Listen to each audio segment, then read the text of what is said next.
Hey, what's up, guys? It's Eli Fishman from TalkingBall.net and YouTube. Eli Fishman Sports, back with another interview. Today I'm happy to be joined by Andy Wilkins, former major leaguer and current Sugar Land Skeeter. Andy, thank you so much for coming on today. Hey, Eli, I appreciate it, man.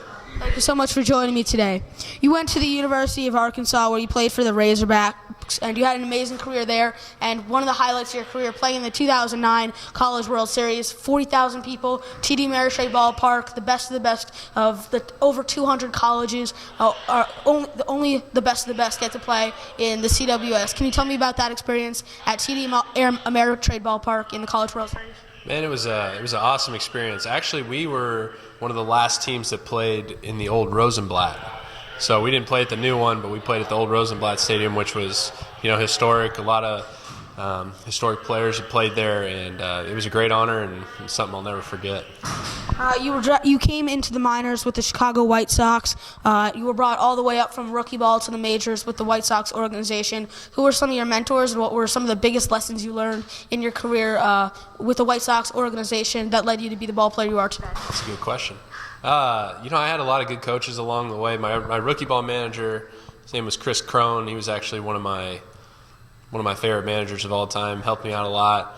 Paul Konerko was a guy that I looked up to and helped me out when I was coming up, and spent many spring trainings with him and stuff. So he was a great help for me.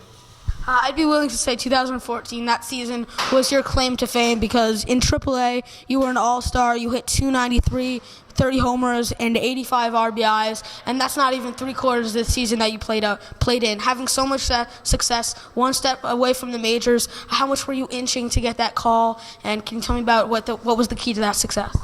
Man, I don't know. I actually tried to do as little as possible. I tried to hit the most boring BP, little line drives to center field all the time, and just try to keep my direction going that way. And happened to have a really good season. And yeah, it was a fun season. One, definitely to get the itch to try and go to the big leagues, and finally got the call at the end of the year. August 31st, 2014, you got that call that you're going to join the Chicago White Sox. What was going through your head when you get that call that you're going to be going to the major leagues? It was really cool, actually. I was on the field. We were about ready to play a game. I was DHing that day. I was taking my sprints out to second base, and the manager comes over and just gives me the old, come see me. So I had no idea what was going on, and then he just told me I was going up. So it was a dream come true, and it was a memory I'll never forget. The major leagues is the best of the best, what everybody says. I mean, it's America's pastime. You're playing in front of more fans than any other sport gets, and it's an amazing experience is what everybody says. You're traveling with a Major League Baseball team, playing in Major League Baseball in front of so many fans. What did you take away from your experience in Major League Baseball? Man, it's every bit as exciting as you think it would be. You get these fans, and they're super passionate. These are a lot of the hometown fans and stuff like that. You really get to see the different cultures that can be in different cities and things like that. And it just is an experience that you can never forget.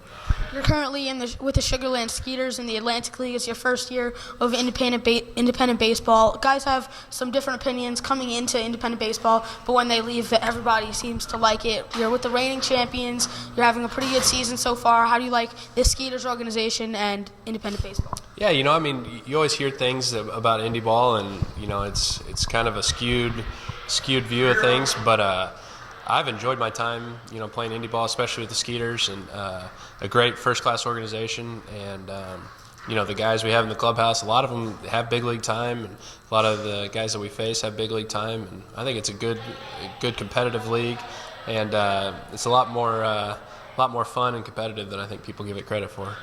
Thank you so much for joining me today.